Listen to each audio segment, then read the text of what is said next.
എൻ്റെ പേര് മിനി ടോമി. ഞാൻ ബാംഗ്ലൂരിൽ നിന്ന് വരുന്നു. ഞാൻ ആദ്യമായി ഉടമ്പടി എടുത്തത് 2019 എനിക്ക് ഉടമ്പടി കൃപാസന പത്രം തന്നത് എൻ്റെ നെയ്ബറാണ് എനിക്ക് തന്നത്. അപ്പം ഞാൻ വളരെ അസ്വസ്ഥതയായിരുന്ന സമയത്താണ് എനിക്ക് നെയ്ബർ ആ പത്രം തന്നത്. ഞാൻ അവിടെ ഇരുന്ന് മൊത്തം ആ പത്രം വായിച്ചു കഴിഞ്ഞപ്പോൾ എനിക്ക് തോന്നി ഈ കൃപാസന ഈ പുണ്യഭൂമിയിലൊന്ന് വന്ന് കാല് കുത്തണമെന്ന് ആ നിമിഷം തന്നെ എനിക്ക് തോന്നി. ഞാൻ അധികം താമസിയാണ്ട് ആ നെയ്ബറും വേറെ കുറച്ച് ആൻറ്റിമാരുമായിട്ട് ഞങ്ങൾ ഈ കൃപാസന ഈ മണ്ണിലേക്ക് വന്നു. അന്ന് ഞാൻ ആദ്യമായി ഉടമ്പടി വെച്ചത് ഞങ്ങൾ 2007 ഞങ്ങളുടെ വീട് ഇരിക്കുന്ന സ്ഥലത്തിൻ്റെ ഡോക്യുമെൻറ്റ്സ് വെച്ചിട്ട് വെറും 1.25 ലക്ഷത്തിന് രൂപയ്ക്ക് ഞങ്ങൾ ലോൺ എടുത്തിരുന്നു. ആ ലോൺ അടയ്ക്കാൻ ഞങ്ങൾ 2 ഗഡുവായിട്ട് 54,000 റുപ്പീസ് പേ ചെയ്തിരുന്നു. പക്ഷെ ഞങ്ങൾക്ക് തിരികെ ബാലൻസ് പേ ചെയ്യാൻ ഞങ്ങളോട് സാധിക്കുന്നില്ല. അതിലേറെ പണം ഞങ്ങളിൽ വന്നു പോയിക്കൊണ്ടുണ്ടായിരുന്നു. പക്ഷെ ഞങ്ങൾക്കത് പലരും പറഞ്ഞു അത് മന്നയായി പോകുമെന്നൊക്കെ. അപ്പം ഞങ്ങൾ അതിനെക്കുറിച്ച് വലിയ കാര്യമൊന്നും ആക്കിയില്ല. വീണ്ടും 2013 അത് എത്രയും പെട്ടെന്ന് അടിച്ച് തീർക്കണമെന്ന് പറഞ്ഞു. അപ്പം ഞങ്ങൾ അധികം സാമ്പത്തിക ബുദ്ധിമുട്ടിലായിരുന്നു.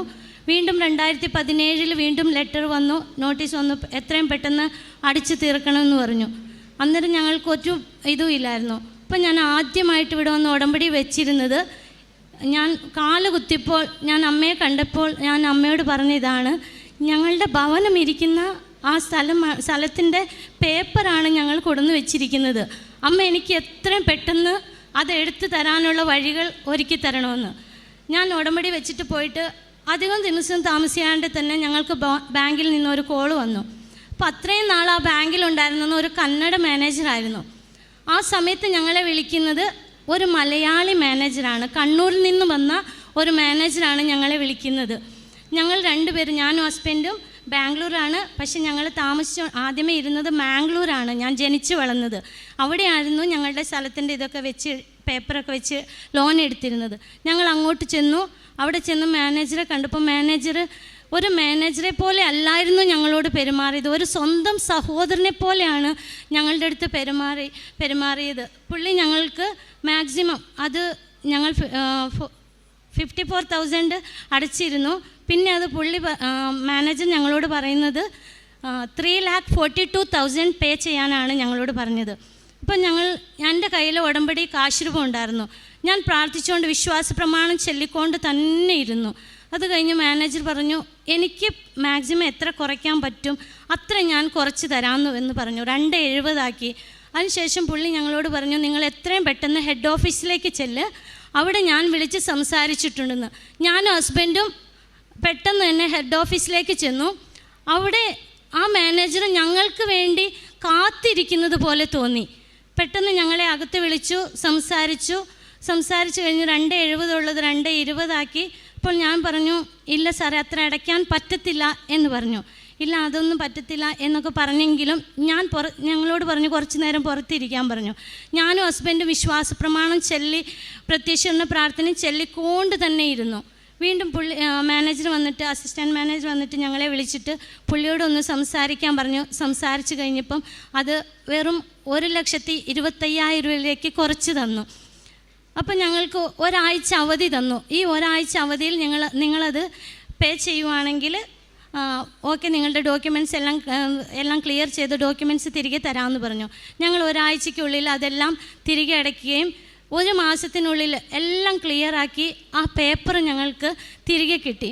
അത് പരിശുദ്ധ അമ്മ, കൃപാസന അമ്മയാണ് ഞങ്ങൾക്ക് ആ പേപ്പർ തിരികെ തന്നതെന്ന് ഞാനും എൻ്റെ കുടുംബം പൂർണ്ണമായി വിശ്വസിക്കുന്നു. അതുപോലെ തന്നെ പിന്നെ ഞാൻ കൊറോണ ഇതൊക്കെ ആയതുകൊണ്ട് തിരികെ ഇവിടെ വന്നില്ല. ഞാൻ ജപമാല റാലിക്ക് ആ വർഷം വന്നിരുന്നു. പിന്നെ 2022 ജൂൺ 6 ഞാൻ വന്നത്. ഞാൻ അന്നേരം എൻ്റെ ആദ്യത്തെ പിന്നെ ഞാൻ ഉടമ്പടി വെച്ചത് ഞങ്ങളുടെ സ്ഥലം ഉണ്ടായിരുന്നു. ഞങ്ങളുടെ സ്ഥലത്തിന് വെറും നടക്കുന്ന വഴി മാത്രമേ ഉണ്ടായിരുന്നു. 56 വർഷമായിട്ട് വെറും നടപ്പാത മാത്രമേ ഉണ്ടായിരുന്നുള്ളൂ. അപ്പം ഞാൻ അമ്മയോട് പ്രാർത്ഥിച്ചു. എന്നിട്ട് ഞാൻ അവിടെ സ്ഥലത്ത് പോയിട്ട് എല്ലാ സ്ഥലത്തിൻ്റെ ചുറ്റും നടന്ന് വിശ്വാസ പ്രമാണം ചൊല്ലിക്കൊണ്ട് ഉപ്പിട്ട് പ്രാർത്ഥിച്ചു, അമ്മ ഞങ്ങൾക്കൊരു വഴി തരണം. കഴിഞ്ഞ വർഷം ഞാൻ ഉടമ്പടി എടുക്കുന്നേക്കാളും മുമ്പേ അവർ പറഞ്ഞു ആ നടപ്പാതയും നിങ്ങൾക്ക് ക്യാൻസൽ ചെയ്യുക, അതിലൂടെ നടക്കുന്നത് ബുദ്ധിമുട്ടാണെന്ന് പറഞ്ഞു. അപ്പം ഞാൻ അതുകൊണ്ടാണ് ഉടമ്പടി വെച്ച് പ്രാർത്ഥിക്കാൻ തുടങ്ങിയത്. അത് ഞാൻ രണ്ടാമത്തെ ഞാൻ പ്രാർത്ഥിച്ച് വീണ്ടും വന്ന് പുതുക്കിയിട്ട് ഞാൻ ഇവിടുന്ന് ട്രെയിനിലിരിക്കുമ്പം എൻ്റെ ഹസ്ബൻഡ് എനിക്ക് കോൾ ചെയ്യുവാണ്. അവർ പറഞ്ഞു നിങ്ങൾക്ക് എത്ര സ്ഥലം വേണം, വഴിക്കുള്ള സ്ഥലം എത്ര വേണം അത്ര ഞങ്ങൾ തരാൻ റെഡിയാണെന്ന് പറഞ്ഞു. അപ്പം ഞങ്ങൾ വീണ്ടും പോയിട്ട് അതെല്ലാം നോക്കി. ഞങ്ങൾക്ക് 9.5 സെൻറ്റ് സ്ഥലമാണ് ഞങ്ങളുടെ സ്ഥലത്തേക്ക് എത്തേണ്ടത്. അതിന് കൊടുക്കാനുള്ള ക്യാഷിനും ഞങ്ങൾ ലോണിന് അപേക്ഷ വെച്ചു. ലോണെല്ലാം പറഞ്ഞ സമയത്ത് ഞങ്ങൾക്ക് മാർച്ച് 30 അത് അടയ്ക്കണമായിരുന്നു. കറക്റ്റ് മാർച്ച് 30 28 ആയപ്പോഴത്തേനും ഞങ്ങൾക്ക് ആ ലോണ് ഞങ്ങളുടെ അക്കൗണ്ടിലേക്ക് വരികയും ഞങ്ങൾ അവർക്ക് ട്രാൻസ്ഫർ ചെയ്യുകയും അവർ ഞങ്ങൾ ഈ ലീവിന് ചെന്നപ്പം അത് ഞങ്ങളുടെ പേരിലേക്ക് എഴുതി തരികയും ചെയ്തു. അതും പരിശുദ്ധ അമ്മയിലൂടെ ഞങ്ങൾക്ക് ലഭിച്ചതാണ്.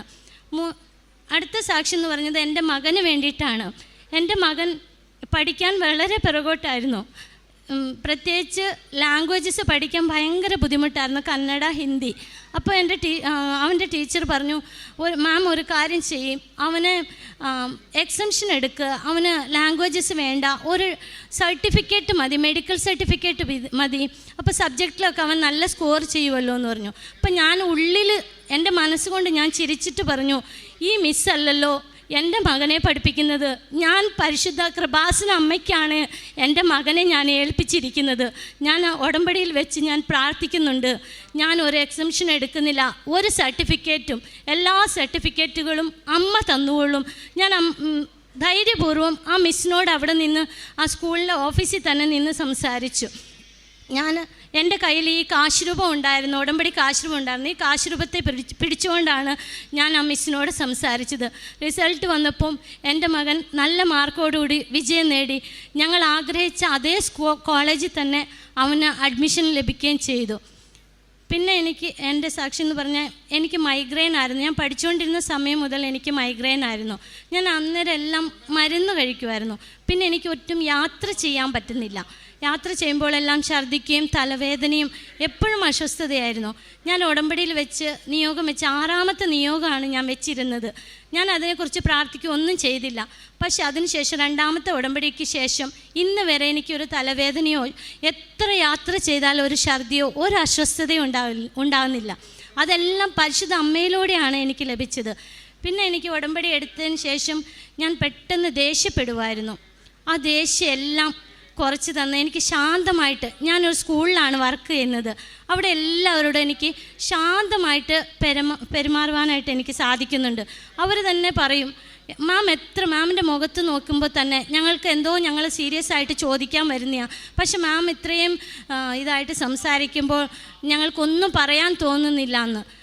ഞാൻ ഉടമ്പടി പേപ്പറെല്ലാം കൂടുതൽ ഞാൻ ഇടവക ദേവാലയത്തിലൊന്നും ഉടമ്പടി പേപ്പർ കൊടുക്കാറില്ല.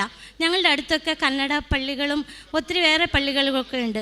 അപ്പം ഞാൻ ഇംഗ്ലീഷും തമിഴും കന്നഡ പേപ്പേഴ്സുമാണ് ഞാൻ അധികം വാങ്ങിക്കാറ്. ഞാൻ അതെല്ലാം കൊണ്ടുപോയിട്ട് വിശ്വാസ പ്രമാണം ചൊല്ലിക്കൊണ്ടാണ് അവർക്കെല്ലാം വിതരണം ചെയ്യുന്നത്. പിന്നെ എൻ്റെ മക്കളാണെങ്കിലും പ്രാർത്ഥനയിൽ ഒത്തിരി വളർന്നു, ഒത്തിരി വളരുവാൻ അവർക്ക് സാധിച്ചു. ഞാൻ എൻ്റെ മക്കളോട് എപ്പോഴും പറയുന്നത്, വിശുദ്ധിയിലും വിശ്വാസത്തിലും ഞങ്ങളെപ്പോലുള്ള എല്ലാ കുഞ്ഞുമക്കളെയും യുവജനങ്ങളെയും വളർത്തണമേ എന്നാണ് ഞാൻ എൻ്റെ മക്കളെ പ്രാർത്ഥിക്കാൻ പഠിപ്പിച്ചത്. അതുകൊണ്ട് എൻ്റെ മക്കളെപ്പോഴും പറയും, വിശുദ്ധ കുർബാനയ്ക്ക് പോയി നിന്ന് കഴിയുമ്പം വിശുദ്ധ കുർബാന സ്വീകരിച്ച് കഴിയുമ്പം മമ്മി എൻ്റെ കൺമുൻപിൽ പല ഫ്രണ്ട്സുകളാണ് വരുന്നതെന്ന്, പല ഫ്രണ്ട്സുകളുടെ മുഖമാണ് വരുന്നത്. അപ്പം ഞാൻ പറയും, നിങ്ങൾ അവർക്ക് വേണ്ടി പ്രാർത്ഥിക്കാനാണ്, ഇതെല്ലാം അമ്മയാണ് നിങ്ങളെ തോന്നിപ്പിക്കുന്നതെന്ന് പറഞ്ഞു കൊടുക്കാറുണ്ട്. ഇതെല്ലാമാണ് എൻ്റെ ജീവിതത്തിൽ കൃപാസന ഉടമ്പടിയിലൂടെ എനിക്കും എൻ്റെ കുടുംബത്തിന് നൽകി പരിശുദ്ധ അമ്മ വഴി എനിക്ക് ലഭിച്ചത്. ഈ 1000 അനുഗ്രഹങ്ങൾക്ക് പരിശുദ്ധ അമ്മയ്ക്കും തിരുക്കുമാരനും നന്ദി പറയും.